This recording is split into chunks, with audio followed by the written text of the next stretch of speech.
ఇచ్చి పంపించారట. కొంచెం ఇది మాజీ ఇంతకుముందు సీఎం కూడా కదా అంటే ఆగండి. ఒక్క నిమిషం అండి. జగన్మోహన్ రెడ్డి మీద మీకుండే వ్యక్తిగత కోపాలు విడిగా తీర్చుకోవచ్చు.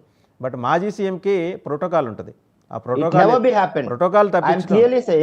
clearly saying it never be happened because Ambati Rambabu కూడా మంత్రిగా చేశారు. ఆయన పట్ల మీకు విభిన్నమైన అభిప్రాయాలు ఉండొచ్చు కాక. ఆయన పరిశీలన లేకుండా చెప్పడుగా. ఇప్పుడు సార్ ఇది వ్యక్తిగత కక్ష తీర్చుకోవడానికి పోలీసులకు వాళ్ళ ఉద్యోగాలకు లేకపోతే చట్టం ముందు నిలబడే అవకాశము ఎంత పెద్ద వ్యక్తులైనా రేపు పొద్దున మళ్ళీ చట్టం ముందు నిలబడాల్సి వస్తుంది అనేది పోలీసులకు తెలుసు సార్. వాళ్ళు ఎప్పుడు అలా చేయరు. ఎందుకంటే వాళ్ళకి ఏమైనా కమ్యూనికేషన్ గ్యాప్ వచ్చి ఏమైనా జరిగిండొచ్చు గాక కానీ పోలీసులకు రాజకీయ నాయకులు కానీ మిగతా వ్యక్తులకు సంబంధించిన వాళ్ళు అందరూ సమానంగానే చూస్తారు.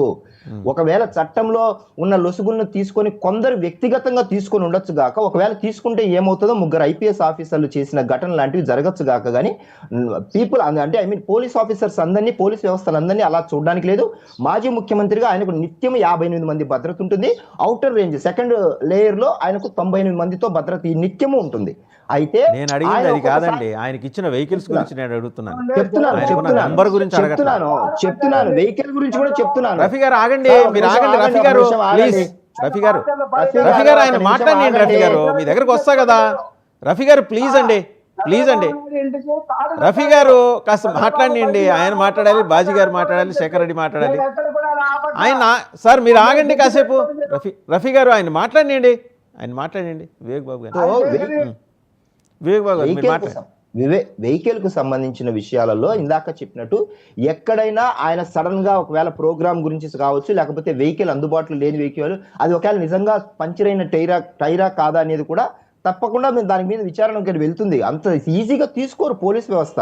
ప్రతి విషయంలో కూడా పోలీసులు విఐపీల దృష్టిలో పెట్టుకొని వాళ్ళ భద్రత వాళ్ళు ఇస్తారు. అలాగా అంత వేగ్గా చేయడానికి ఛాన్సే లేదు. గవర్నమెంట్ కి సంబంధించినంత వరకు గతంలో ఆయన ప్రతిపక్ష నాయకుడిగా ఉన్నప్పుడు కూడా రోప్ పార్టీని ఇచ్చి వెహికల్ ఇచ్చి నిత్యం 3 డిఎస్పీలను ఇచ్చి పాదయాత్ర చేసిన గవర్నమెంట్ చంద్రబాబు గారిది.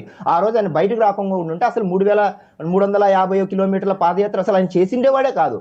ప్రభుత్వం అనేది లాను ఖచ్చితంగా ఫాలో చేసే వ్యక్తిగా చంద్రబాబు గారికి ఒక పేరు ఉంది.